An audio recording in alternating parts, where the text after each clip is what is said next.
312 souls vanished from Kentucky between 1847 and 1859.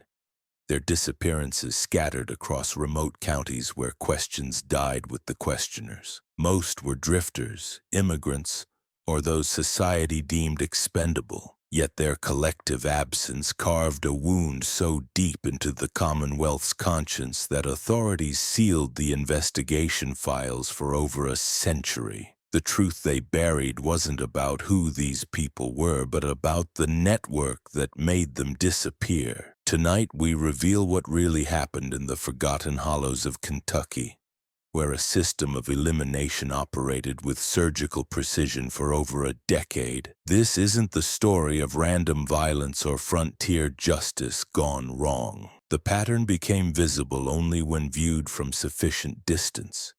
Individual disappearances, when scattered across 12 counties in 13 years, appeared unconnected. A missing peddler here, a vanished family there, an immigrant who simply stopped writing letters home. But when Federal Inspector Marcus Whitfield mapped these cases in 1859, the underlying structure revealed itself with terrifying clarity. Every disappearance occurred within 20 miles of a specific network of roads. All victims had encountered certain individuals in the days before vanishing. And most disturbing of all, their absences coincided perfectly with mysterious increases in farmland ownership among a small group of Kentucky families who seemed to acquire property without paying for it. The Commonwealth of Kentucky in the 1840s was a land in transition. The rivers that had once carried flatboats full of settlers now bore steamships loaded with commerce. Old frontier communities were transforming into prosperous towns, and with prosperity came a different class of resident. These were not the rough pioneers who had carved farms from wilderness, but educated families from Virginia and the Carolinas who brought with them both capital and very specific ideas about social order. Among these new arrivals was the Harrington family, who purchased a sprawling estate in Mercer County in 1846.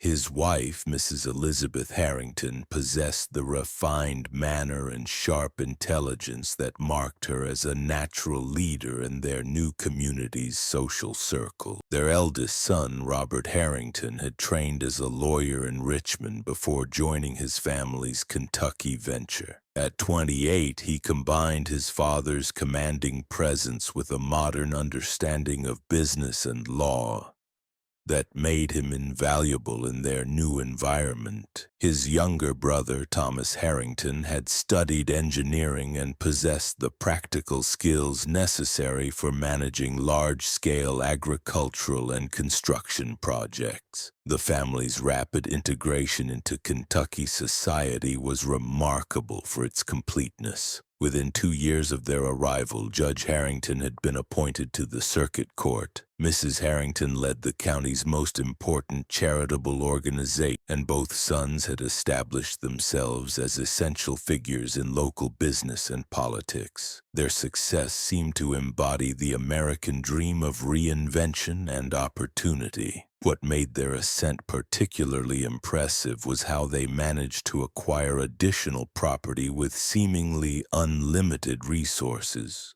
Between 1847 and 1859, the Harrington family purchased or somehow gained control of over 15,000 acres across 3 counties, transforming their original estate into an agricultural empire that employed hundreds of workers and generated enormous profits from tobacco, hemp, and livestock operations. The source of their expansion capital puzzled local bankers who noted that the family's agricultural profits, while substantial, couldn't account for their aggressive land acquisition program. His explanations were plausible enough to satisfy casual curiosity while revealing nothing about the actual sources of their wealth. The Harrington family's business model became clearer when viewed through the experiences of those who worked for them. Unlike traditional Kentucky landowners who relied on slave labor or hired local workers, the Harringtons seemed to prefer temporary employees who appeared suddenly,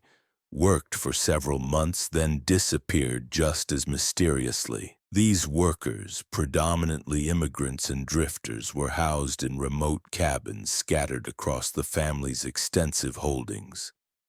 Samuel Morrison, a Scottish immigrant who worked briefly for the Harringtons in 1851 before fleeing in terror, later provided testimony to federal investigators that revealed the true nature of their operation. They would bring in groups of men, maybe 10 or 12 at a time, Morrison recalled in his sworn statement. Always foreigners, always alone, always desperate for work. Morrison's account described a system of deliberate isolation that kept these workers completely cut off from the outside world. They told us we weren't allowed in town, weren't allowed to send letters, weren't allowed to talk to anybody not working the Harrington land. Said it was for our own protection that local folks didn't take kindly to foreigners. The psychological control the Harringtons maintained over their workforce was sophisticated for its time. New workers were told that local authorities were hostile to immigrants, that the family was protecting them from persecution, and that absolute loyalty was the price of this protection. Those who questioned these restrictions or expressed desire to leave were told that outstanding debts for housing, food, and tools made departure impossible until their obligations were satisfied. Morrison's escape came only after he witnessed something that shattered his faith in his employer's benevolence. I was working late in the tobacco barn when I heard voices from the main house, he testified. Mrs. Thomas said they had 8 men back there who were getting troublesome, asking about wages they'd been promised. The usual way became clear to Morrison the following morning when he discovered that the 8 workers Thomas had mentioned were gone. Their cabins empty, their few possessions scattered as if they had left in haste. When Morrison asked the camp supervisor about their departure, he was told they had been transferred to another Harrington property in a distant county. But Morrison had seen the freshly disturbed earth in a remote section of the property, and he had noticed that the family's lime purchases had increased dramatically in recent weeks. Morrison's testimony, given years later when he felt safe enough to speak, provided federal investigators with their first clear picture of how the Harrington operation functioned. The family would recruit workers from among the most vulnerable populations, isolate them completely from outside contact, and eliminate them when they became problematic or when external circumstances required reducing the number of potential witnesses. The recruitment process was handled primarily by Thomas Harrington, whose engineering background made him ideal for the logistical challenges of their operation. He would travel to ports like New Orleans, Baltimore, and New York, targeting recent immigrants who had no family connections or established communities to notice their absence. The workers who accepted Thomas's offers found themselves transported to Kentucky and immediately isolated on remote sections of the Harrington properties. The family had constructed numerous camps throughout their holdings, each housing 10 to 15 men in conditions that were Spartan but not obviously abusive. The camps were located far from main roads and neighboring properties, connected only by private paths that the family controlled completely. Robert Harrington managed the legal aspects of their operation with the skill of someone who understood exactly which laws could be bent without attracting attention. He created employment contracts that gave the family enormous power over their workers while appearing to protect workers' rights. These contracts, written in English and often signed by men who couldn't read the language, contained clauses that made the workers essentially indentured servants until they had paid off debts for transportation, housing, and equipment. The genius of Robert's system was how it used legitimate legal mechanisms to create conditions that were functionally equivalent to slavery while maintaining plausible deniability. If anyone questioned the worker's status, the family could produce signed contracts showing voluntary employment arrangements. If workers tried to leave, they could be pursued as debtors fleeing legal obligations. Mrs. Elizabeth Harrington's role in the operation was perhaps the most chilling because of how she used her social position and charitable reputation to gather intelligence and deflect suspicion.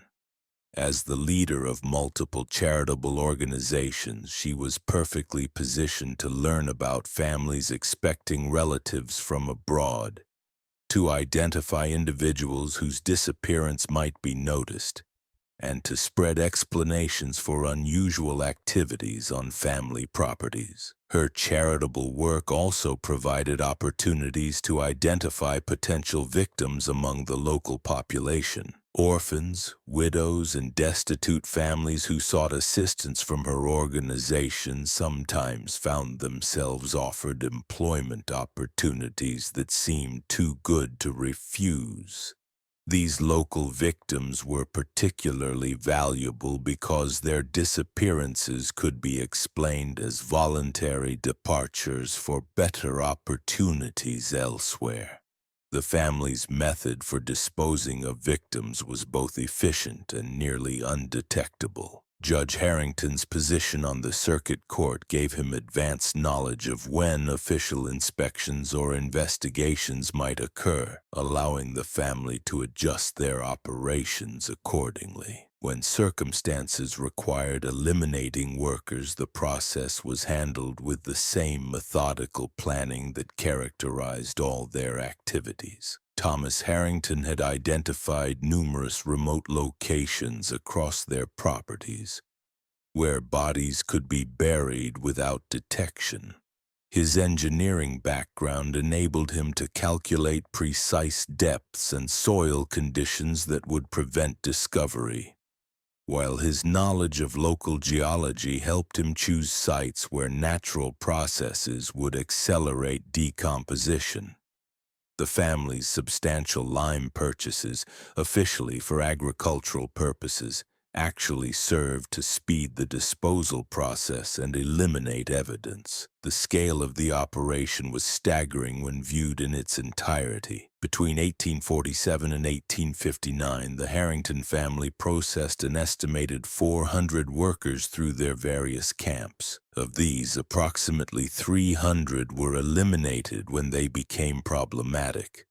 When external circumstances required reducing the workforce, or when the family simply needed to dispose of witnesses to maintain operational security. The remaining 100 workers represented those who proved sufficiently valuable and compliant to be worth maintaining for extended periods.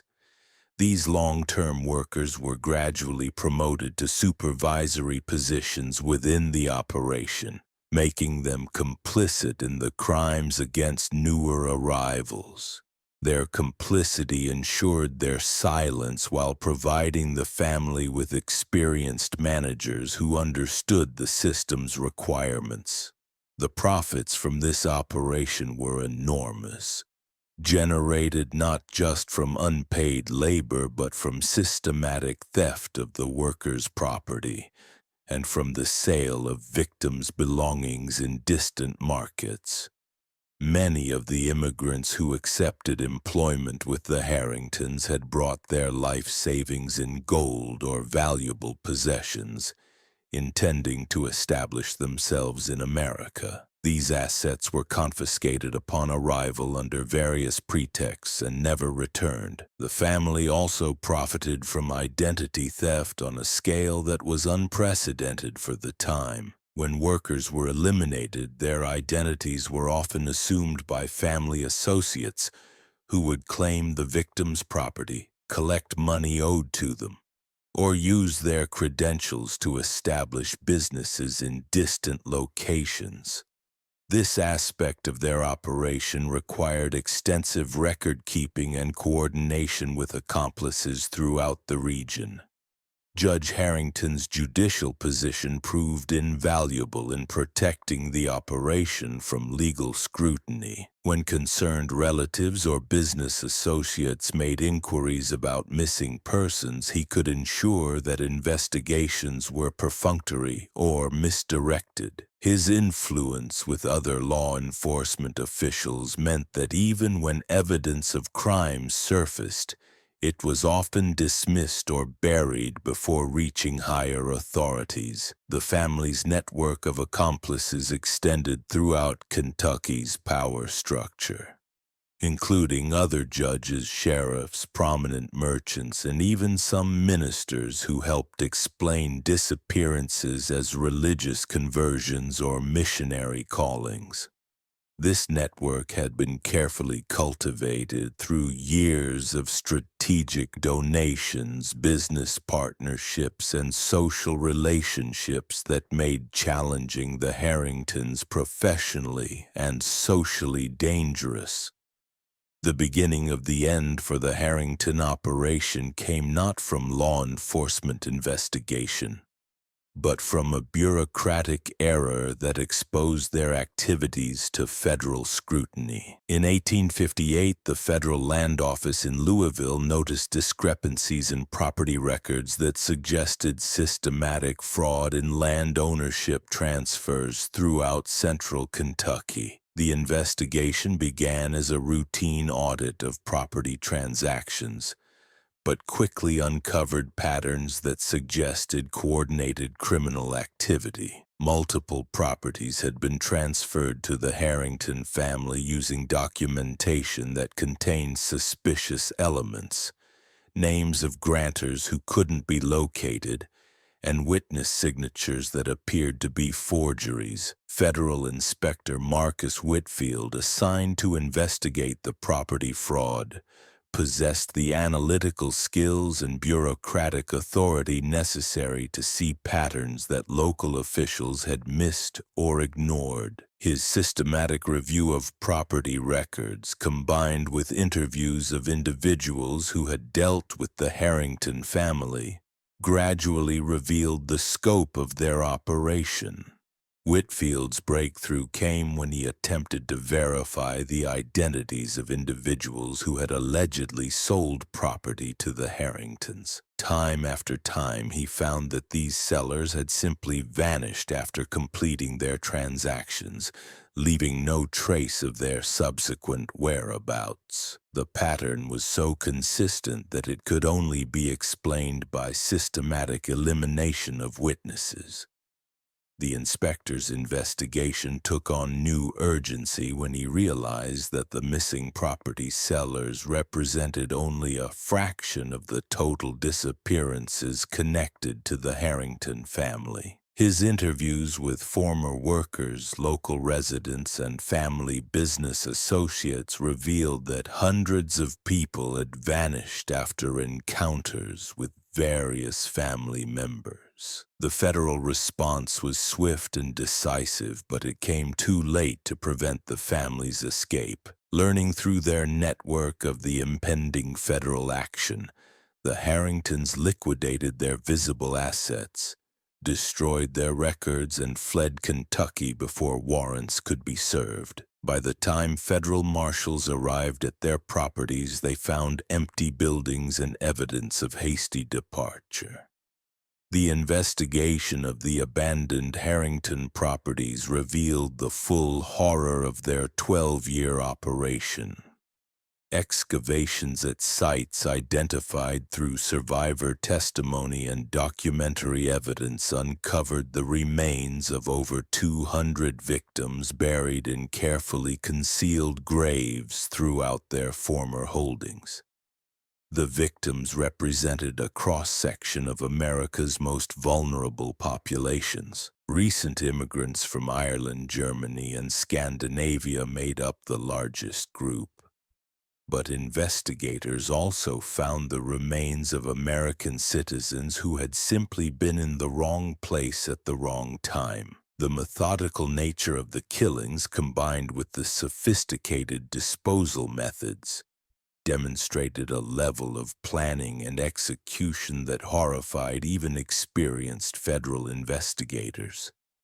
The Harrington family themselves were never captured despite an extensive manhunt that continued for several years. Unconfirmed reports placed them in Mexico, California, and even South America, always associated with new schemes that bore suspicious similarities to their Kentucky operation. Their escape route had been planned for years, with hidden assets and false identities prepared well in advance of their exposure. The federal government's decision to classify most details of the Harrington case reflected both the scale of the crimes and concerns about their impact on national security and public confidence.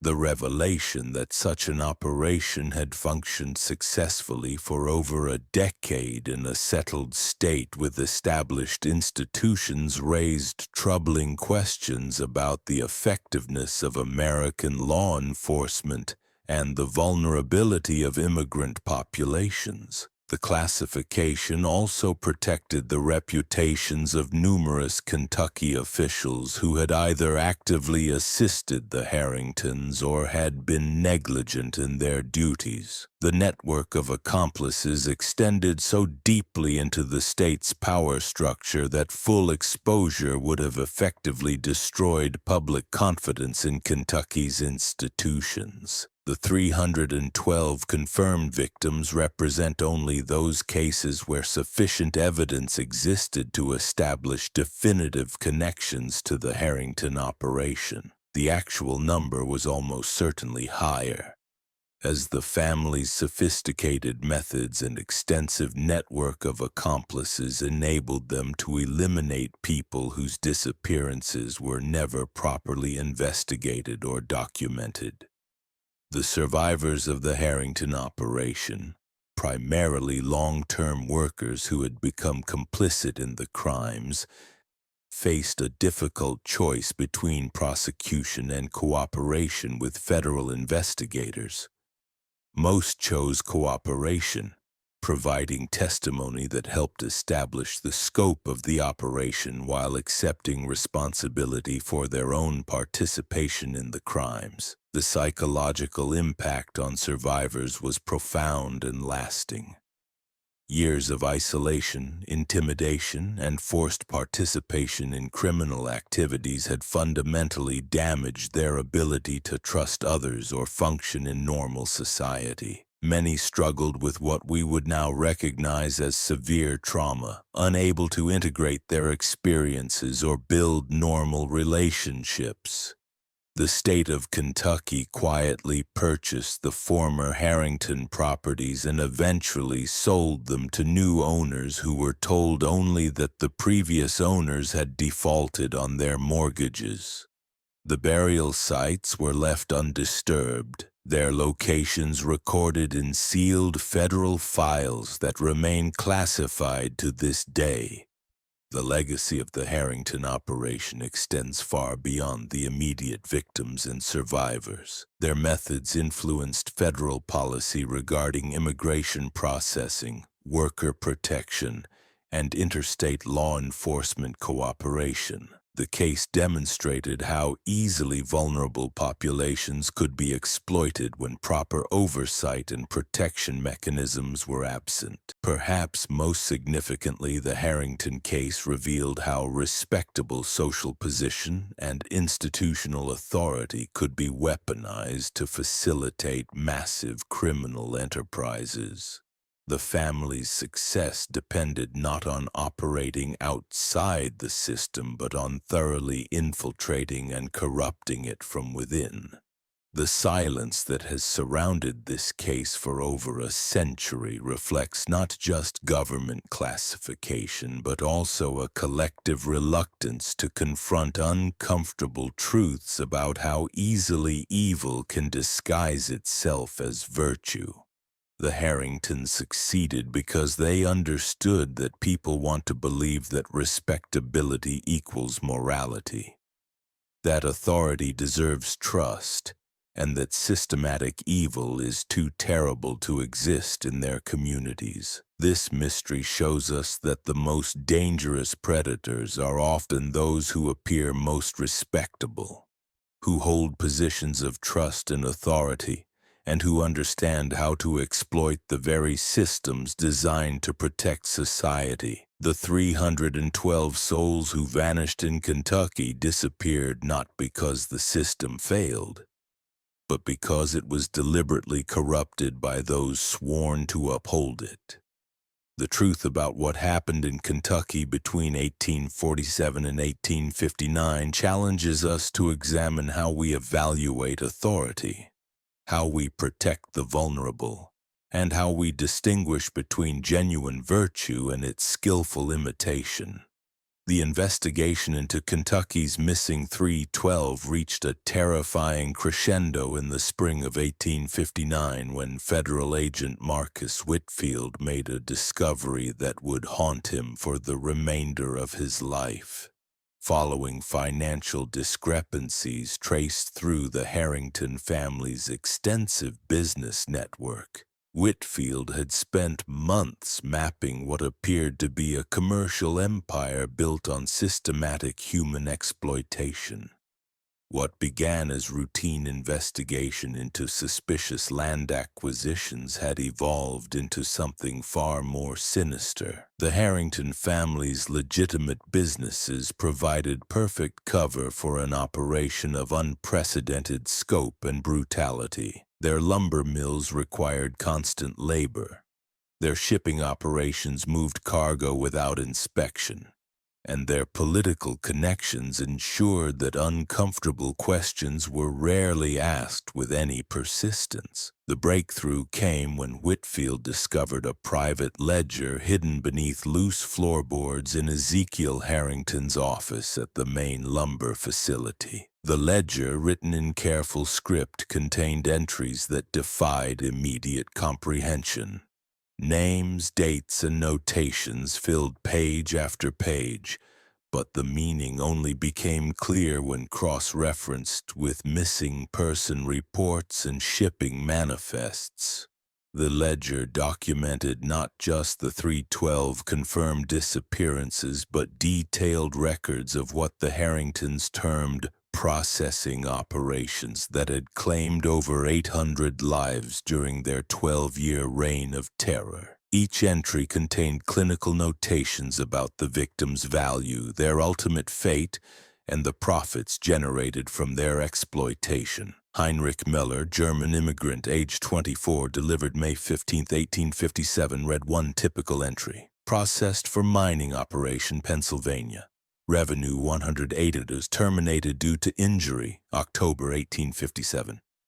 The cold bureaucratic language barely concealed the human tragedy it documented. Heinrich had been a young man seeking opportunity in America, only to become a commodity in the Harrington family's vast criminal enterprise. The processing operations were far more extensive than initial investigations had revealed. The Harringtons had established what amounted to a slave trading network that stretched from Kentucky to industrial operation throughout the Northeast, and expanding Western territories. Their victims weren't simply murdered for their possessions, they were systematically exploited until death made them unprofitable.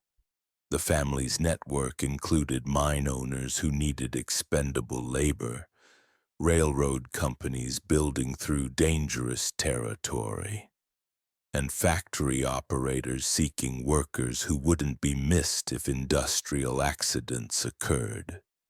The Harringtons supplied human beings who legally didn't exist, having been stripped of their identities and declared missing or dead while very much alive and suffering. Sister Catherine Murphy, the woman whose false identity had enabled Mother Catherine Murphy's infiltration of the Wisconsin convent system, emerged from Whitfield's investigation as a key coordinator in the human trafficking network. Her religious credentials provided access to vulnerable populations, while her administrative skills enabled the systematic documentation that made the operation possible. The religious angle proved more disturbing than anyone had anticipated. The Harringtons hadn't simply used faith as camouflage for their crimes. They had developed a twisted theology that justified their actions as divine mandate. Private correspondence between family members revealed their belief that they were chosen instruments of God's will, destined to profit from the weakness and misfortune of others. Samuel Harrington's personal journal, discovered in a secret compartment of his desk, contained passages that revealed the depth of his psychological corruption. "The weak exist to serve the strong," he had written in 1856. "Providence has blessed our family with the intelligence and determination to harvest what others are too righteous or too foolish to claim." This divine justification enabled the family to commit atrocities that would have troubled even hardened criminals. They weren't simply stealing and killing for profit. They had convinced themselves they were participants in a cosmic plan that elevated their crimes to acts of religious devotion. The shipping manifests told their own horrific story. Cargo listed as agricultural equipment or lumber often contained human beings transported in conditions that killed significant numbers before reaching their destinations. The Harringtons had calculated these deaths into their profit margins, charging buyers premium prices for survivors while accepting mortality rates that would have horrified legitimate businesses. The scope of their transportation network was staggering. Riverboats on the Ohio carried concealed human cargo to destinations throughout the Mississippi River system. Railroad cars supposedly containing lumber delivered workers to mining operations in Pennsylvania and Virginia. Wagon trains heading west included travelers who had paid for passage but would never reach their intended destinations, instead becoming unpaid labor for operations that worked them to death. Whitfield's investigation revealed the careful planning that enabled such extensive operations. The Harringtons had spent years establishing legitimate business relationships that provided cover for their criminal activities. Their reputation for reliable service and competitive pricing made them welcome partners for companies that preferred not to examine their methods too closely. The labor camps where victims were held before transportation were engineering marvels designed to maximize efficiency while minimizing the risk of discovery. Hidden beneath seemingly innocent farm buildings, these facilities could house hundreds of people in conditions that preserved their ability to work while breaking their will to resist. The camps included workshops where victims produced goods that were sold through the family's legitimate businesses. Furniture crafted by kidnapped artisans, clothing sewn by women who had been separated from their families, and tools forged by men who would never see freedom again generated profits that funded the operation's expansion. Most disturbing was the systematic breeding program the family had implemented to create a renewable supply of workers. Women taken during the early years of the operation had been forced to bear children who were raised in captivity, knowing no existence beyond the camps. These children, trained from infancy to accept their captivity as natural, formed a permanent workforce that required no recruitment or processing costs. The psychological control methods developed by the Harringtons rivaled anything discovered in the Wisconsin convent investigation. They had created a culture within their camps where resistance seemed impossible and cooperation with captors became the only viable survival strategy. Victims were systematically broken down and rebuilt as compliant workers who policed each other's behavior and reported any signs of escape planning. The breeding program's documentation revealed the family's long-term vision for their criminal enterprise. They intended to create a permanent underclass of workers who could be sold or exploited without any risk of legal consequences. Children born in captivity had no legal existence, no family connections, and no knowledge of the outside world that might inspire escape attempts. The role of legitimate authorities in enabling these crimes became increasingly clear. As Whitfield's investigation progressed, local sheriffs received regular payments for their willful ignorance of suspicious activities. Federal land office officials accepted bribes to facilitate property acquisitions that served the operation's needs. Even some federal marshals had been compromised through a combination of bribery and blackmail. The corruption extended throughout Kentucky's political structure. State legislators had been purchased through campaign contributions and personal payments. Judges dismissed cases that might have exposed the operation's existence. Even the governor's office had received substantial donations that ensured state-level protection for Harrington family interests. This network of corrupted officials created an environment where the family operated with virtual immunity from legal consequences. Complaints about missing persons were routinely dismissed or misdirected. Investigations that came too close to the truth were mysteriously reassigned or defunded. The few honest officials who persisted in seeking answers often found themselves transferred to distant jurisdictions or encouraged to retire early. The financial records Whitfield uncovered revealed the staggering profits generated by 12 years of systematic human exploitation. The Harrington family had accumulated wealth exceeding $2 million, equivalent to roughly $60 million in today's currency. This fortune had been invested in legitimate businesses throughout the region, creating an economic empire that would have been impossible through honest enterprise. The money had purchased not just political protection but social respectability. The Harringtons were pillars of their community, known for charitable donations and civic involvement. Samuel Harrington served on the boards of multiple banks and businesses.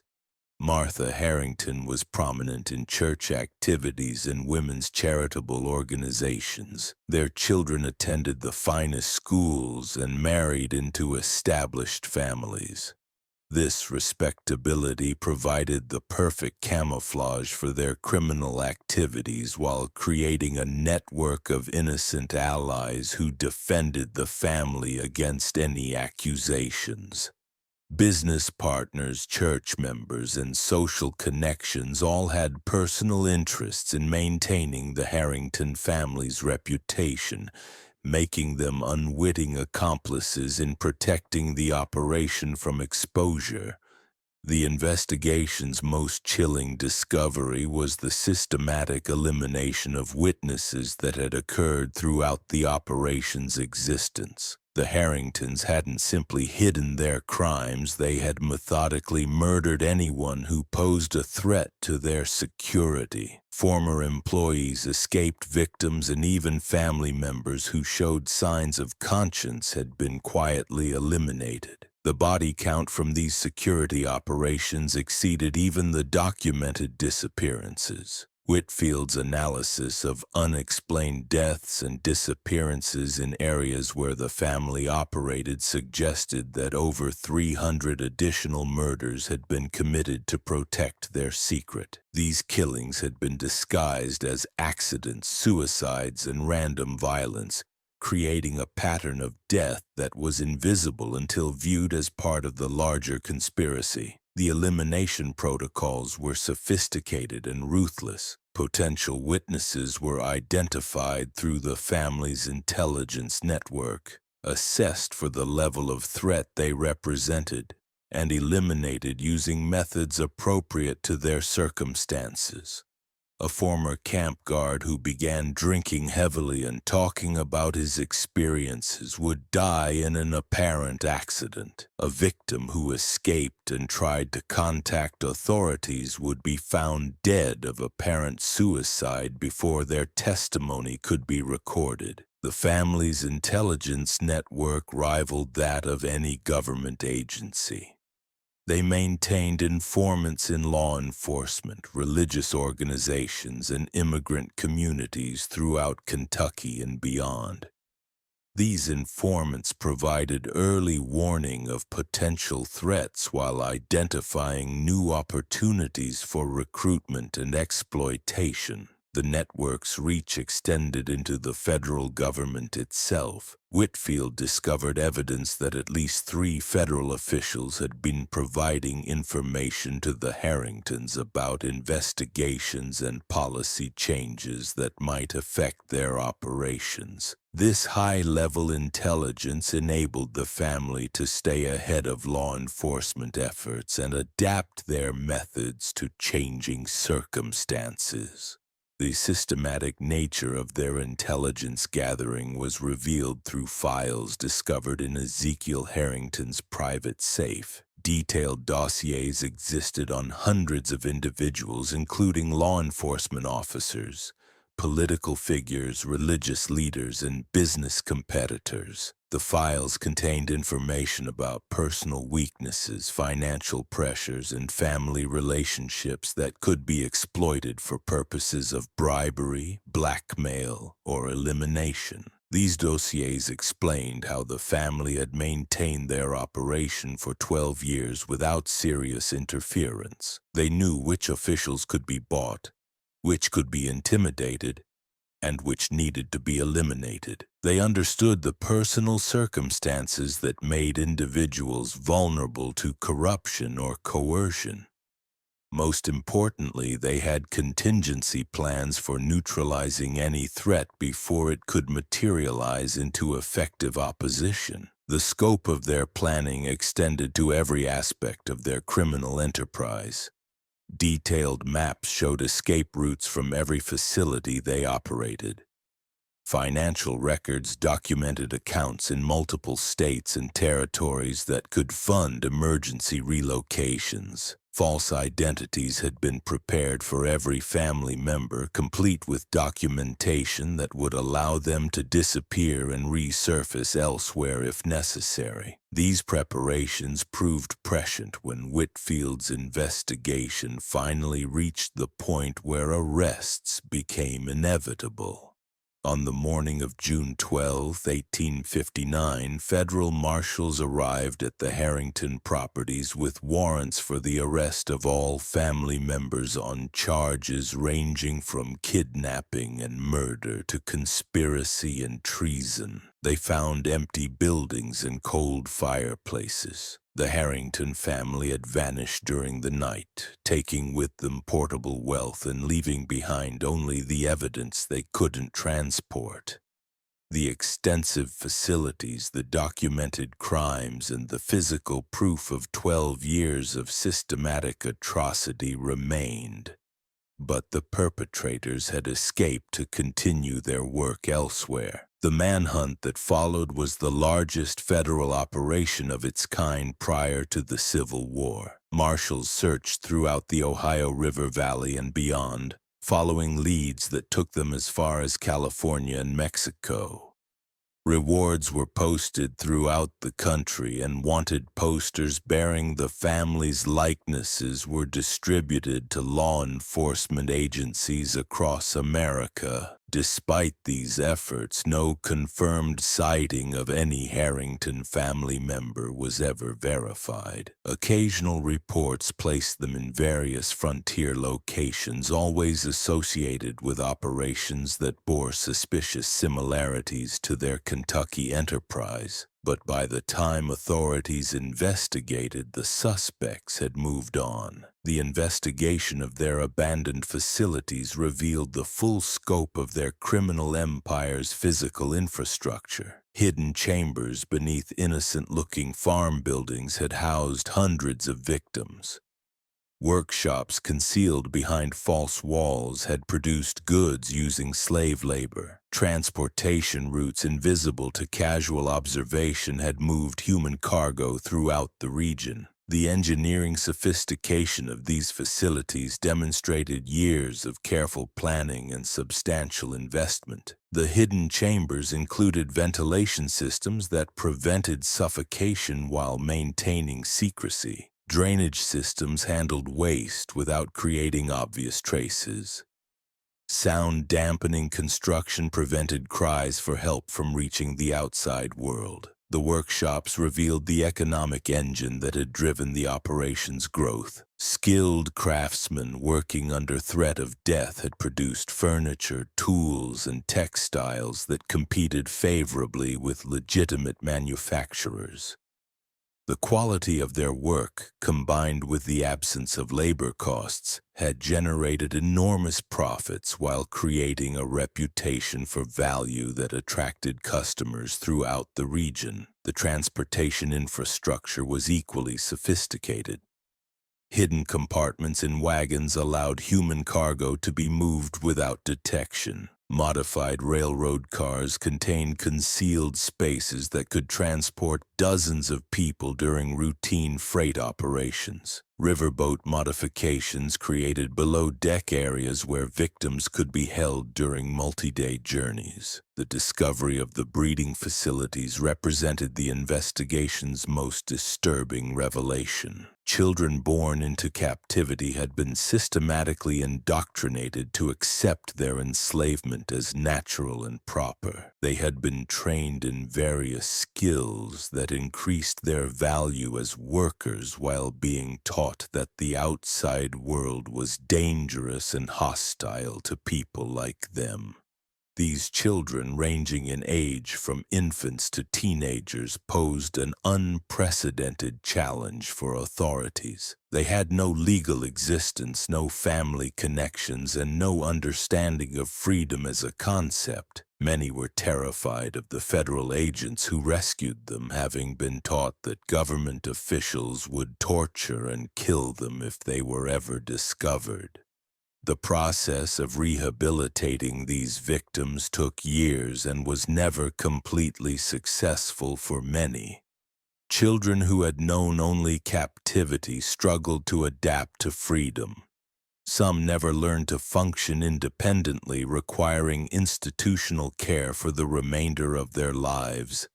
Others gradually adapted but carried psychological scars that affected their ability to form relationships and trust others. The adult survivors faced similar challenges, complicated by their memories of the lives they had lost. Many had families who had given them up for dead years earlier. Some had been missing so long that their children had grown up without them. The process of reuniting families was painful and often unsuccessful, as the trauma of separation had changed everyone involved. The physical evidence collected from the abandoned facilities filled multiple warehouses and provided material for investigations that continued for years.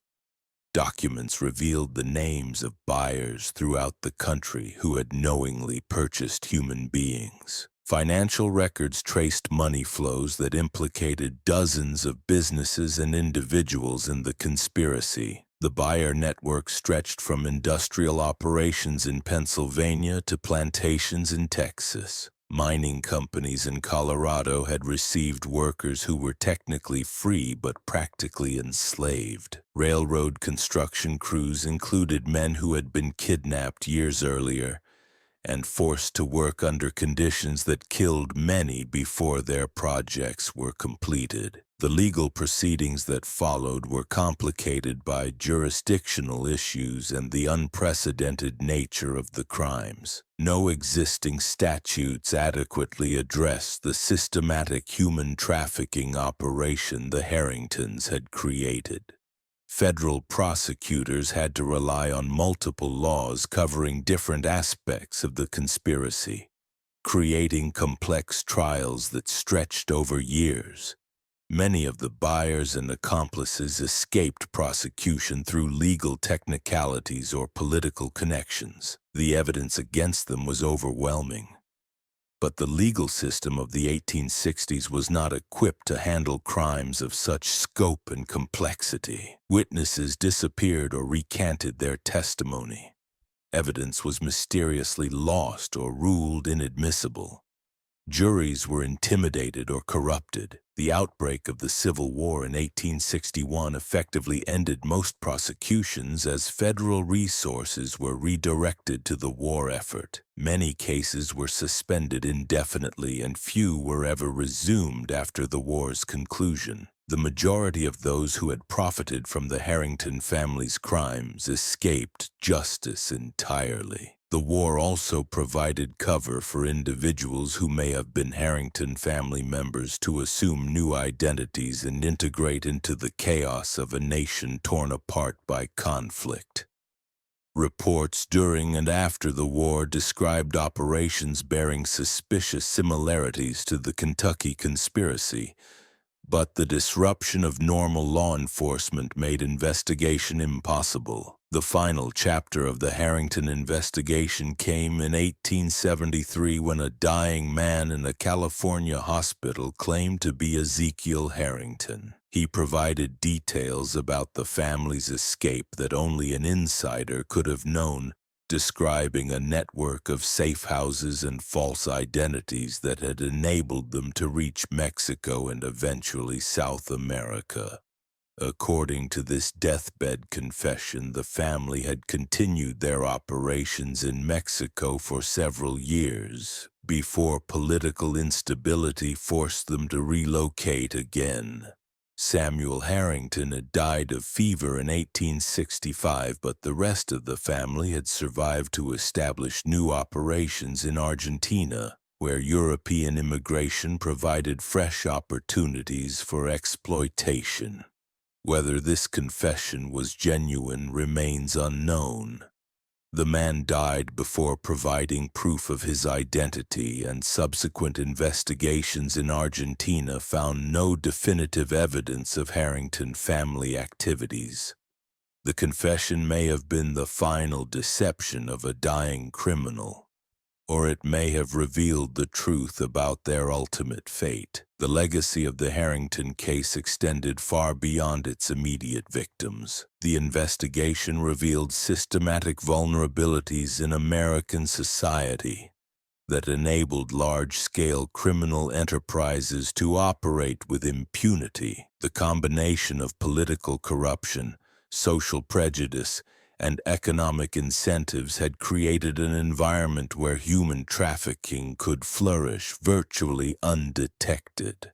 The case contributed to significant changes in federal law enforcement capabilities and procedures. The need for coordination between different jurisdictions became obvious, leading to expanded federal authority in cases involving interstate commerce and transportation. The systematic corruption uncovered during the investigation prompted reforms in hiring and oversight procedures for federal officials. More importantly, the Harrington investigation illuminated the vulnerability of marginalized populations to systematic exploitation. Immigrants, the poor, and the socially isolated had been targeted because their disappearances attracted minimal attention and investigation. The case demonstrated the need for stronger protections for vulnerable communities and more aggressive investigation of crimes against them. The broader implications of the case extended to American understanding of institutional evil. The Harrington family hadn't been random criminals operating on the margins of society. They had been respected community members whose crimes were enabled by their social standing and political connections. Their success demonstrated how easily evil could hide behind respectability and legitimacy. This recognition influenced American approaches to investigating organized crime and corruption for generations. The understanding that criminals could operate through legitimate institutions while maintaining respectable public personas became central to federal law enforcement strategy. The techniques developed during the Harrington investigation provided templates for future operations against organized criminal enterprises. The case also highlighted the importance of protecting witnesses and whistleblowers in cases involving powerful criminal organizations. Many potential witnesses had been killed to prevent their testimony, demonstrating the need for improved security procedures and legal protections for those willing to expose criminal conspiracies. The 312 documented disappearances represented only a fraction of the Harrington family's total victims, but they served as symbols of a much larger tragedy that affected thousands of individuals and families. The investigation revealed that systematic human trafficking and exploitation were not historical anomalies but ongoing threats that required constant vigilance and aggressive law enforcement response. The physical sites of the Harrington operations were eventually demolished or converted to other uses, but their memory persisted in local folklore and family histories. Descendants of survivors carried stories of their ancestors' suffering, while descendants of accomplices often struggled with the knowledge of their family's complicity in systematic atrocity. The sealed federal records of the case remained classified for over a century, finally becoming available to researchers in the 1970s. Even then, many documents were heavily redacted to protect the identities of individuals whose families might still face consequences for their ancestors' involvement in the conspiracy. Modern analysis of the available evidence suggests that the Harrington case represented one of the largest systematic human trafficking operations in American history prior to the Civil War. The scope of their crimes, the sophistication of their methods, and the duration of their operations exceeded anything previously documented in federal law enforcement records. The case stands as a reminder that the capacity for systematic evil exists in every society and every era. The Harrington family's success depended not on exceptional cruelty but on ordinary corruption, social prejudice, and the willingness of respectable people to ignore uncomfortable truths in exchange for personal benefit. Their story reveals how easily human beings can be reduced to commodities when moral constraints are removed and profit becomes the only measure of value. The systematic dehumanization of their victims enabled atrocities that would have been impossible if the Harringtons had continued to view their targets as fellow human beings deserving of respect and protection. The investigation's ultimate failure to bring the perpetrators to justice reflects the limitations of law enforcement in confronting crimes that operate through legitimate institutions and enjoy political protection. Despite overwhelming evidence and extensive resources, the federal government was unable to prevent the escape of the primary conspirators or prosecute the majority of their accomplices. This failure highlighted the need for fundamental reforms in American law enforcement capabilities and procedures. The Harrington case demonstrated that traditional investigative methods were inadequate for confronting systematic criminal enterprises that operated across jurisdictional boundaries and enjoyed high-level political protection. The legacy of Kentucky's missing 312 extends beyond their individual tragedies to encompass larger questions about justice, institutional accountability, and the protection of vulnerable populations. Their disappearances revealed systematic failures that enabled large-scale human exploitation while demonstrating the courage required to expose such conspiracies. The investigation of their fate provided crucial insights into the methods used by organized criminal enterprises to avoid detection and prosecution. These insights influenced federal law enforcement strategy for generations, contributing to the development of techniques and procedures that remain relevant to modern investigations of human trafficking and organized crime. Most importantly, the story of the missing 312 serves as a memorial to thousands of victims whose suffering has been forgotten or deliberately obscured. Their memory demands that we remain vigilant against the forces that enable systematic exploitation and committed to protecting those who lack the power to protect themselves. The truth about what happened to Kentucky's 312 missing persons reveals not just the scope of one family's crimes, but the broader social conditions that made such crimes possible. The investigation that followed the Richardson family's reign of terror revealed layers of corruption that extended far beyond Pleasant Hill's boundaries. When federal marshals began tracing the family's financial networks and correspondence, they uncovered a web of complicity that reached into Kentucky's highest levels of government, religious institutions, and business enterprises. What emerged was not simply the story of one family's criminal enterprise, but evidence of a broader system that had enabled and profited from their activities for nearly 3 decades. The Richardson family's success in maintaining their operations for so long had depended on more than just their psychological control over community members. They had systematically cultivated relationships with key figures throughout Kentucky's power structure, creating a network of protection that insulated them from serious investigation even when evidence of their crimes began to surface. Sheriff Morrison's cooperation was merely the most obvious example of corruption that permeated the entire regional establishment.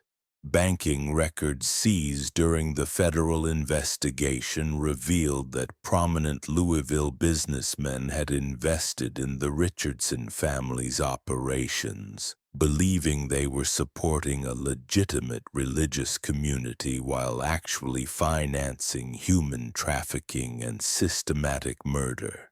These investors received regular returns on their capital that far exceeded normal agricultural profits.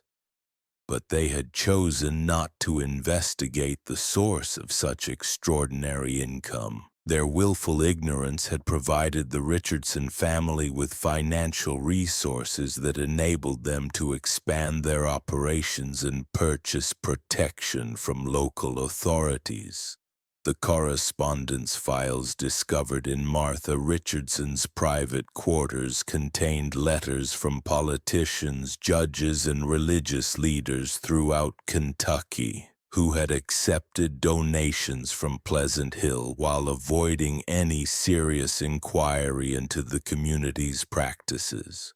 These payments, often disguised as charitable contributions or campaign donations, had created a climate where questions about the Richardson family's activities were quietly discouraged rather than investigated. The letters revealed a systematic approach to corruption that had protected the family from exposure for over 2 decades. Perhaps most disturbing was the discovery that several other religious communities throughout Kentucky and neighboring states had been established using similar methods. The federal investigation identified at least 4 other settlements where suspicious disappearances and financial irregularities suggested the presence of criminal enterprises operating under religious protection. These communities, all founded by individuals with connections to the Richardson family, appeared to be part of a broader network of operations that used religious facades to facilitate human trafficking, land fraud, and systematic exploitation of vulnerable populations. The investigation's scope expanded when authorities realized that the Richardson family's trafficking network had supplied workers not only to southern plantations, but to industrial operations throughout the Midwest. Factory owners in Cincinnati, Louisville, and St. Louis had purchased workers from brother Isaiah Richardson, believing they were acquiring legitimately indentured servants rather than kidnapped community members.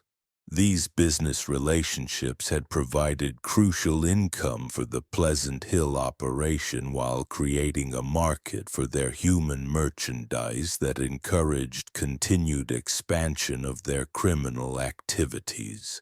The psychological impact of the Pleasant Hill revelations extended far beyond the immediate victims to affect Kentucky's entire religious community. Churches throughout the state faced increased scrutiny from members who now questioned the financial practices and leadership structures of their own congregations. The revelation that such extensive evil could operate under religious protection for so many years shattered many people's faith in institutional religion and created a climate of suspicion that persisted for generations. State authorities found themselves confronting the uncomfortable reality that their oversight systems had completely failed to detect or prevent the Richardson family's crimes. The community had operated openly for 27 years, hosting hundreds of visitors, conducting business with government agencies, and maintaining correspondence with religious organizations throughout the region. Yet none of these contacts had resulted in serious investigation of the obvious inconsistencies and suspicious activities that should have raised immediate alarm among competent authorities. The federal government's response to the Pleasant Hill scandal included the establishment of new oversight procedures for religious communities, particularly those that claimed exemption from normal civil authority based on their spiritual practices. These regulations, while carefully crafted to respect religious freedom, required religious communities to maintain transparent financial records, permit regular inspections by civil authorities, and provide documentation of all member departures and deaths. The regulations also established clear procedures for investigating complaints about religious communities and created federal jurisdiction over crimes that crossed state boundaries. The long-term consequences of the Pleasant Hill tragedy shaped Kentucky's development throughout the remainder of the 19th century.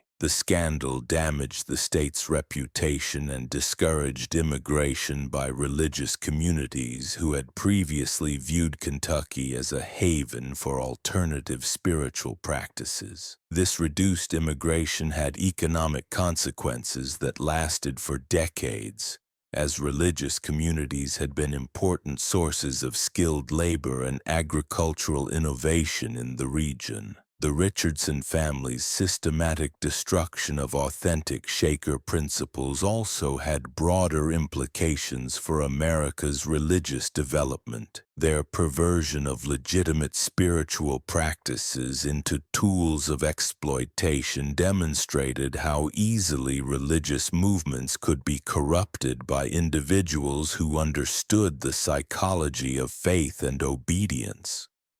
This recognition led to increased emphasis on maintaining connections between religious communities and broader society, ensuring that isolation never became so complete that abuse could flourish undetected. Modern researchers who have gained access to the sealed Pleasant Hill records continue to uncover new evidence of the Richardson family's crimes and their connections to similar operations throughout the antebellum period.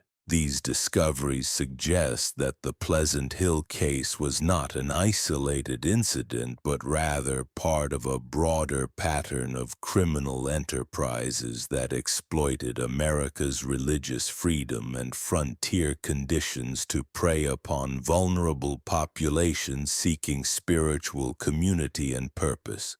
The true scope of the Richardson family's crimes may never be fully known.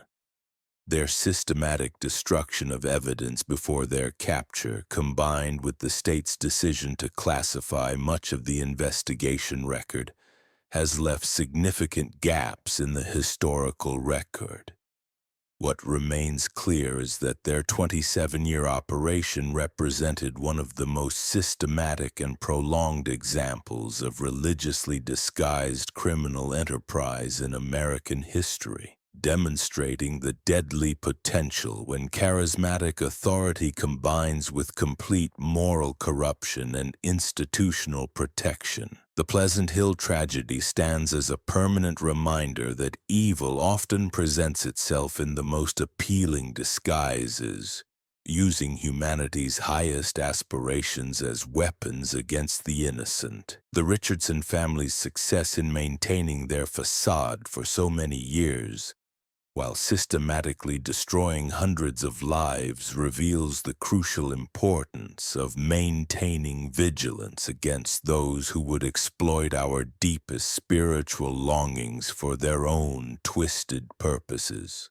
The investigation into the disappearances had reached a terrifying crescendo, but the true scope of what federal authorities discovered in Kentucky went far beyond anyone's darkest imaginings. When investigators finally gained access to the Harrington family's private records in late 1859, they uncovered evidence of an operation so vast and methodical that it redefined their understanding of organized crime in antebellum America.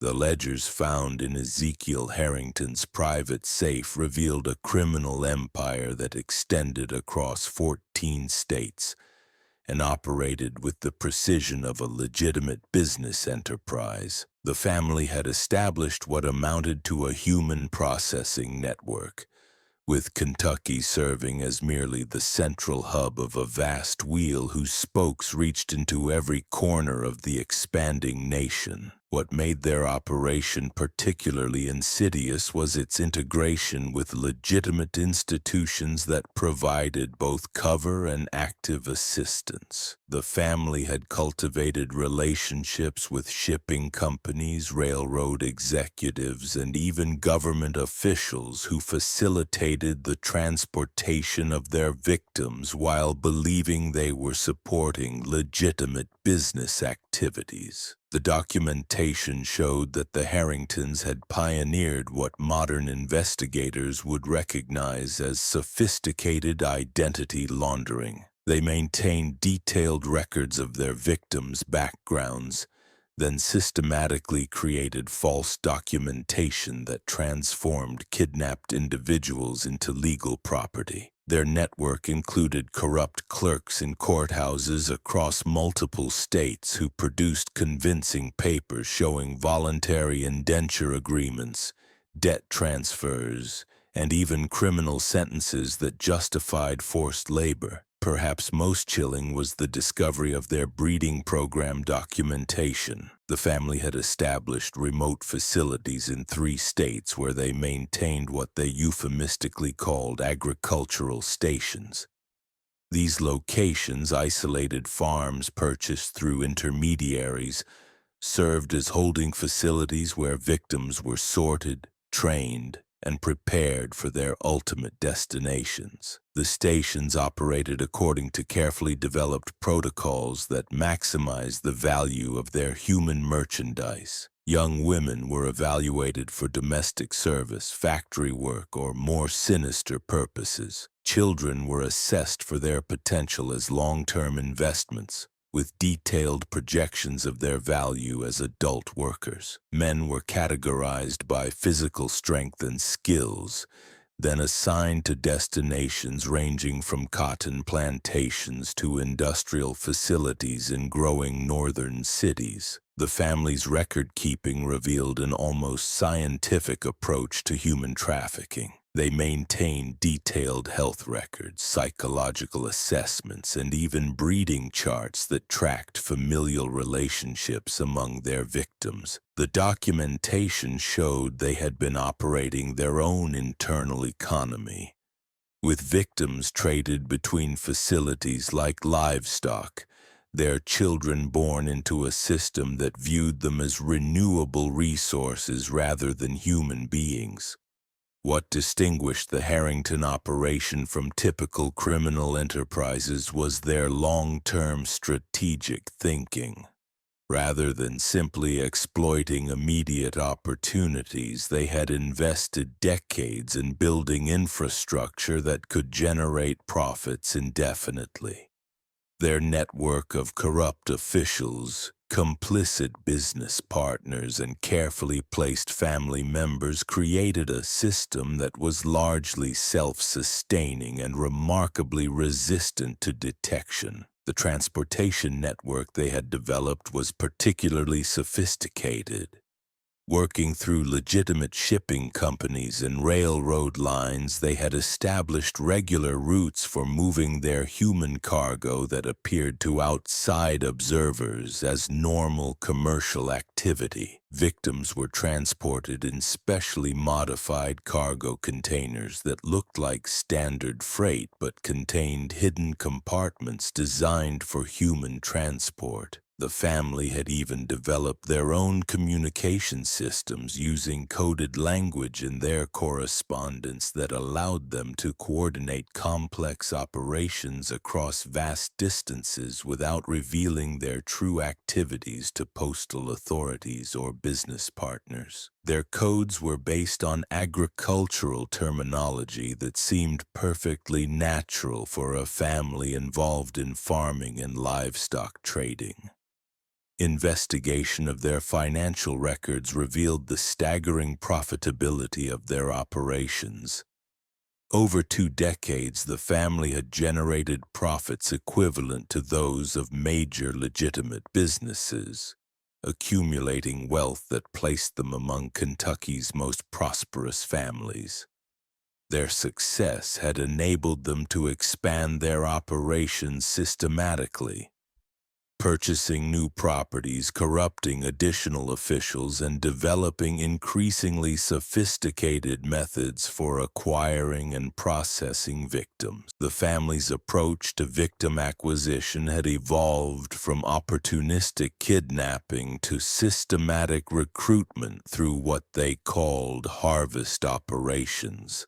They had developed techniques for identifying vulnerable populations, then creating circumstances that made their victims appear to have disappeared voluntarily. Their methods included staged accidents, false medical emergencies, and elaborate deceptions that convinced families their loved ones had died or departed for distant opportunities.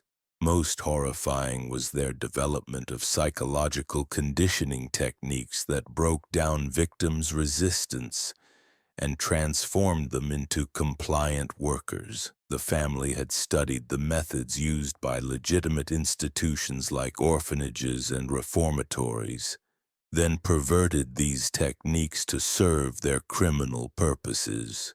Their conditioning process typically took 6 months and involved systematic isolation, manipulation of basic needs, and carefully calibrated combinations of punishment and reward that destroyed victims' sense of identity and hope. The investigation revealed that the family had been conducting what amounted to human experimentation, testing different approaches to psychological control and documenting their effectiveness with scientific precision. Their records contain detailed observations about which techniques worked best for different personality types, age groups, and cultural backgrounds. This research had enabled them to refine their methods continuously, making their operation increasingly efficient over time. The scope of their victim network was staggering. Federal investigators estimated that over the course of their operation, the Harrington family had processed more than 8,000 individuals through their system. These victims came from across the social spectrum, though the family had developed particular expertise in targeting the most vulnerable members of society: immigrants unfamiliar with American law, orphaned children, widowed women, and individuals whose disappearances were unlikely to trigger intensive investigation. The family's operational security was remarkable for its era. They had developed sophisticated methods for avoiding detection, including the use of multiple identities, complex financial arrangements that obscured money trails, and carefully compartmentalized operations that prevented any single person outside the family from understanding the full scope of their activities. Their success in maintaining secrecy for over 2 decades demonstrated a level of criminal sophistication that law enforcement agencies were unprepared to combat. Their downfall came not from any failure in their operational methods, but from their own success. The scale of their operations had grown so large that maintaining complete secrecy became impossible. The federal investigation that exposed them was triggered by discrepancies in census records that suggested systematic population manipulation across multiple counties, combined with financial irregularities that indicated massive unreported income sources. The aftermath of the investigation created a crisis of confidence in American institutions that extended far beyond Kentucky. The revelation that such a vast criminal enterprise had operated undetected for decades while maintaining relationships with legitimate businesses and government officials raised disturbing questions about the integrity of the systems meant to protect citizens from exploitation. The case forced a fundamental reevaluation of how law enforcement agencies approached organized crime. The Harrington family's methods were so far ahead of conventional criminal investigation techniques that existing legal frameworks proved inadequate for addressing the scope of their crimes. Their case became a catalyst for developing new approaches to criminal investigation that would eventually evolve into modern federal law enforcement methods. The fate of their thousands of victims became one of the great tragedies of American history. While some were located and rescued during the massive federal investigation that followed the family's exposure, the majority were never found.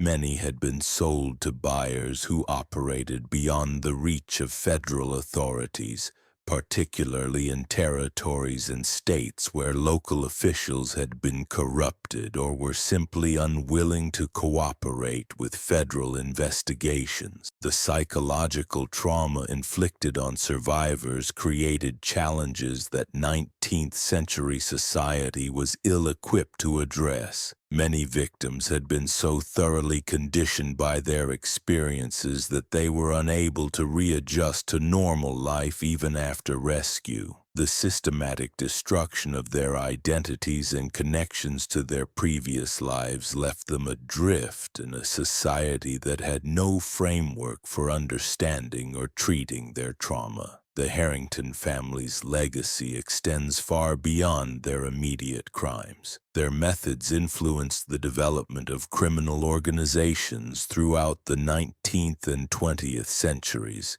with their techniques for psychological manipulation, organizational security, and systematic exploitation being adopted and refined by subsequent criminal enterprises.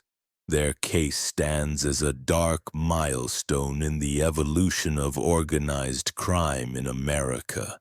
Perhaps most disturbing is the recognition that the Harrington family's success depended not just on their own criminal innovations, but on the complicity and willful blindness of legitimate institutions and officials who found it profitable or convenient to ignore the evidence of systematic abuse occurring under their noses. Their crimes were enabled by a society that valued profit and respectability over justice and human dignity.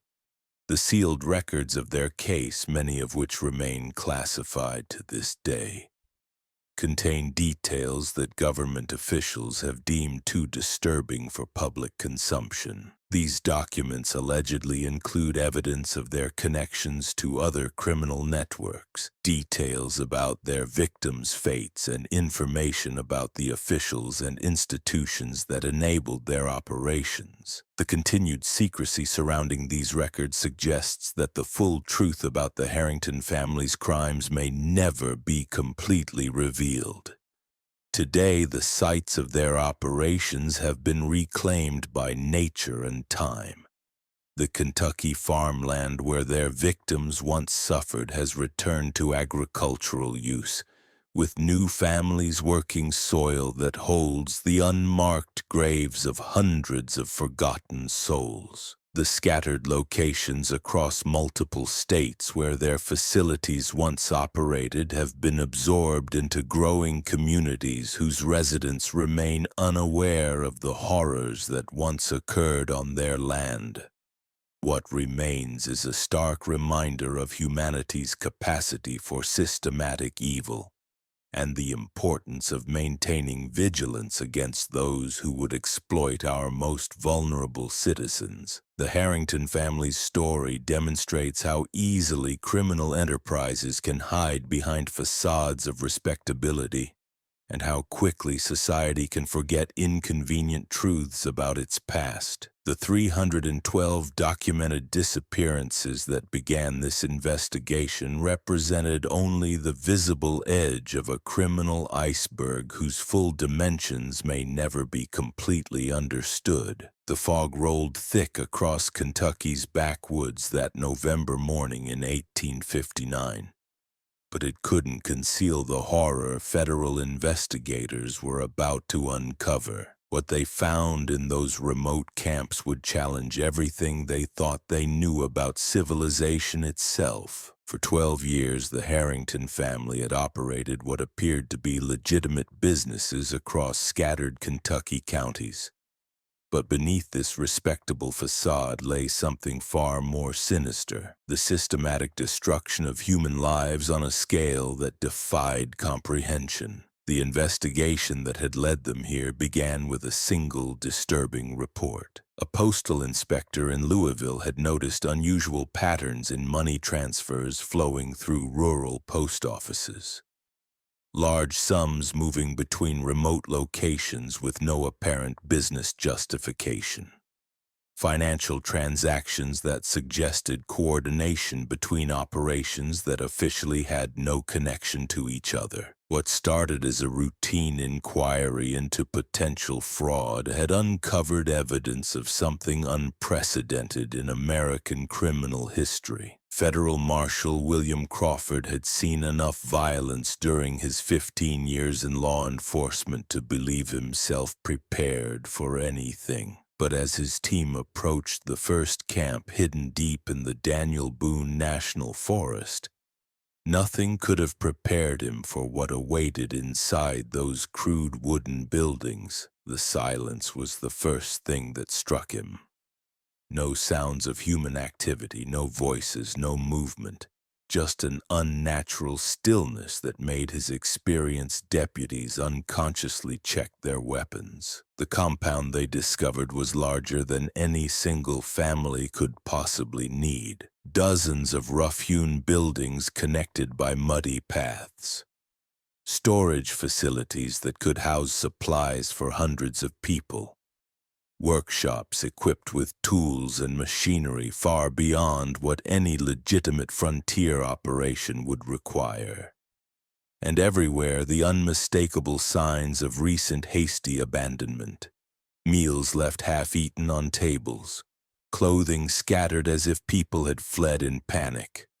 Documents burning in fire pits that still smoldered. But it was the human evidence that transformed Crawford's investigation from routine law enforcement into something resembling an archaeological expedition through hell itself. Hidden beneath one of the larger buildings, his men discovered what could only be described as holding cells. Crude wooden chambers barely large enough for a human being to lie down.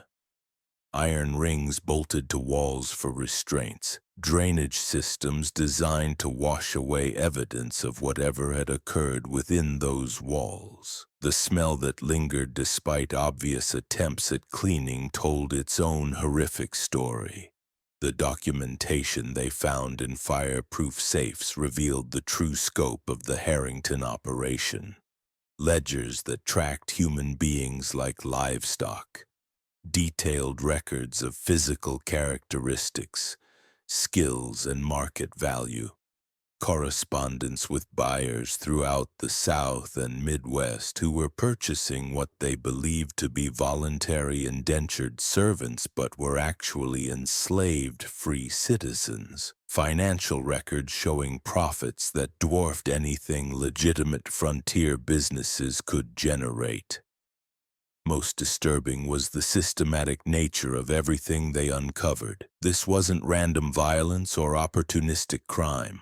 Every aspect of the operation showed careful planning and coordination across multiple locations. The Harringtons had created what amounted to a human processing facility, breaking down people's identities and rebuilding them according to buyer specifications. They had studied their victims with scientific precision, documenting which psychological techniques proved most effective for different personality types. James Harrington's personal journals, recovered from a hidden compartment in his private office, revealed a mind that had rationalized systematic brutality into a form of social service. He wrote extensively about improving society by removing undesirable elements and redirecting them toward productive labor. His entries showed no recognition that his victims were human beings with rights and dignity. Instead, they revealed someone who viewed other people as raw materials to be refined and marketed. The scope of their victim selection was breathtaking in its calculated cruelty. The Harringtons had targeted the most vulnerable members of society, recent immigrants who spoke little English and had no local connections, drifters and seasonal workers whose absence wouldn't be immediately noticed, and families in desperate economic circumstances who could be convinced that temporary separation was their only hope for survival. They had studied immigration patterns, economic cycles, and social services to identify the most promising hunting grounds for their operations. Sarah Harrington's correspondence with buyers revealed the marketing sophistication they had developed around human trafficking. She wrote detailed descriptions of her merchandise, emphasizing qualities that would appeal to specific types of purchasers. Young women were marketed to brothel operators with emphasis on their supposed innocence and religious backgrounds. Strong young men were sold to plantation owners and industrial operations with detailed documentation of their work capacity and resistance to disease. Children were offered to buyers who wanted workers that could be molded from an early age. The psychological techniques they employed were as systematic as their business operations. New victims underwent what the Harringtons called processing, a carefully designed program of isolation, deprivation, and conditioning that broke down their previous identities and made them psychologically dependent on their captors. The process typically took 3 to 6 months and involved rotating between periods of brutal treatment and unexpected kindness that created powerful trauma bonds. Elizabeth Harrington had developed specialized techniques for managing female victims that combined religious manipulation with systematic sexual abuse. Her journals describe how she convinced women that their suffering was divinely ordained,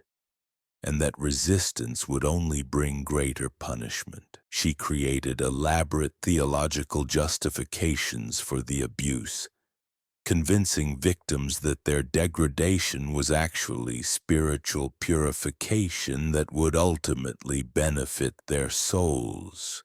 Thomas Harrington managed what they called the training facilities, where victims were prepared for their ultimate destinations. His methods involved systematic dehumanization designed to eliminate any sense of personal worth or individual identity. Victims were assigned numbers instead of names, forbidden to speak without permission, and subjected to arbitrary punishments that reinforced their complete powerlessness.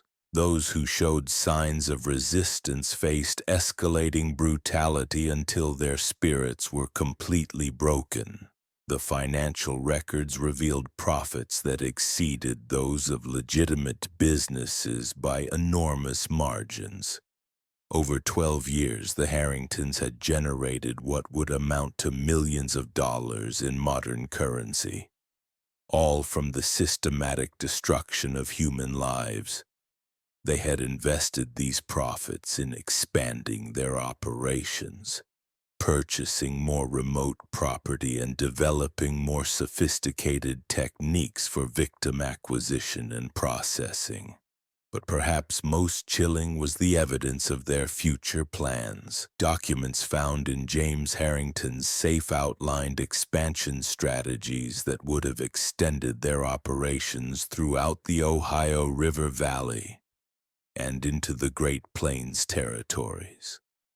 They had identified locations for new camps, developed recruitment strategies for additional family members to manage expanded operations, and established financial networks that could support a trafficking enterprise spanning multiple states. The investigation revealed that their success depended on the isolation and powerlessness of their victims combined with the willful blindness of local authorities who found it easier to ignore rumors than investigate uncomfortable truths. The Harringtons had cultivated relationships with sheriff's departments, local magistrates, and business leaders who benefited from their legitimate enterprises, while choosing not to examine too closely where their profits originated. The scope of their operation became clear as investigators discovered additional camps scattered across eastern Kentucky. Each facility served a specific function in their human processing pipeline.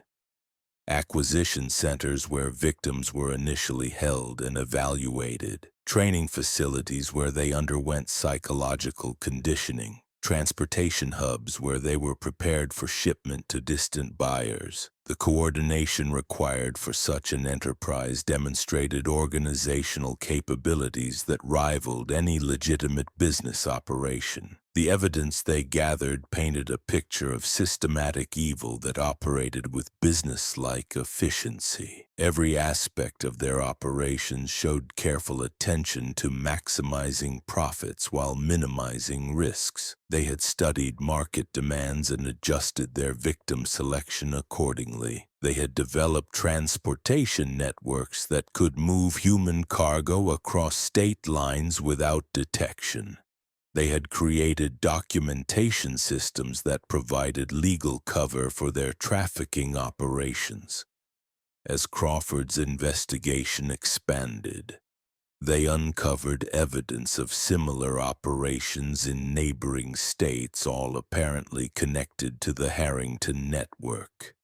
The family had not acted alone, but had developed partnerships with other criminals who shared their complete disregard for human dignity. These discoveries suggested that what they had found in Kentucky might be part of a much larger criminal enterprise that spanned multiple regions. The psychological impact on investigators was severe. Experienced law enforcement officers found themselves unable to sleep after examining the evidence of systematic brutality. Several deputies requested transfers rather than continue working on the case. The documentation of psychological torture techniques and systematic dehumanization challenged their understanding of human nature itself. Crawford's final report to federal authorities described the Harrington operation as representing a form of evil that required new legal frameworks to address adequately. Existing laws focused on individual crimes rather than systematic operations designed to destroy human dignity on an industrial scale. The scope and sophistication of their methods suggested that traditional approaches to law enforcement might be inadequate for addressing such organized brutality. The fate of the victims remained largely unknown.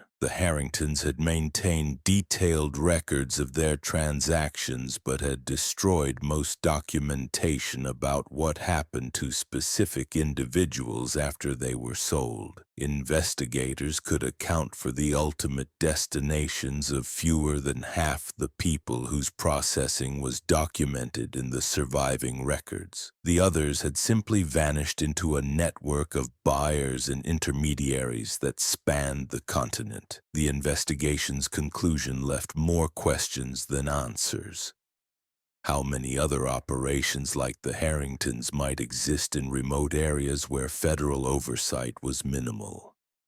How many victims might still be alive, trapped in conditions that made escape impossible? How many buyers continued to benefit from slave labor while maintaining the fiction that their workers were voluntary servants? The systematic nature of the Harrington operation suggested that it might represent a widespread problem rather than an isolated criminal enterprise. Most disturbing was the realization that the Harringtons had operated successfully for 12 years, while maintaining respected positions in their communities. Their legitimate businesses had provided perfect cover for their criminal activities while generating the resources needed to expand their operations.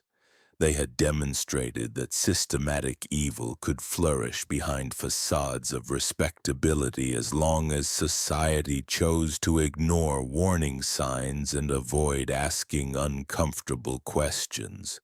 The Kentucky countryside still bears subtle scars from the Harrington operations. Remote areas where their camps once stood remain largely uninhabited, as if the land itself remembers the suffering that occurred there. Local residents sometimes report finding artifacts that suggest human habitation in areas where no settlements were supposed to exist. Foundations of buildings that appear on no official maps, personal items that tell stories of lives interrupted and destinies altered by forces beyond their control. This mystery reveals how easily human dignity can be destroyed when people are reduced to economic calculations rather than recognized as individuals deserving of respect and protection. The Harrington family's success depended on their victims' isolation and powerlessness, combined with society's willingness to ignore evidence of systematic abuse as long as it remained hidden from view. Their story serves as a reminder that evil often operates most effectively when it disguises itself as legitimate enterprise and operates in areas where oversight is minimal and accountability is rare. The systematic nature of their crimes demonstrates the importance of maintaining connections between vulnerable populations and broader society, ensuring that isolation never becomes so complete that abuse can flourish undetected. The sealed records of the Harrington investigation remain largely classified even today,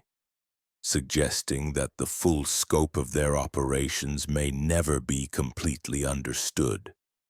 This mystery shows us that the darkest secrets often hide behind the most respectable facades, and that institutional silence can perpetuate suffering long after the initial crimes have ended. The deliberate destruction of evidence, the sealing of records, and the systematic suppression of survivors' testimonies reveal how powerful interests can erase even the most horrific atrocities from public memory. Whether through the corruption of religious authority, the complicity of local officials, or simply society's unwillingness to confront uncomfortable truths, these 312 missing souls remind us that our greatest protection against such evil is refusing to let their stories disappear into the darkness where those responsible hoped they would remain forever. The silence surrounding these disappearances isn't just about protecting reputations. It's about the terrifying realization that such systematic horror could happen again if we continue to look away.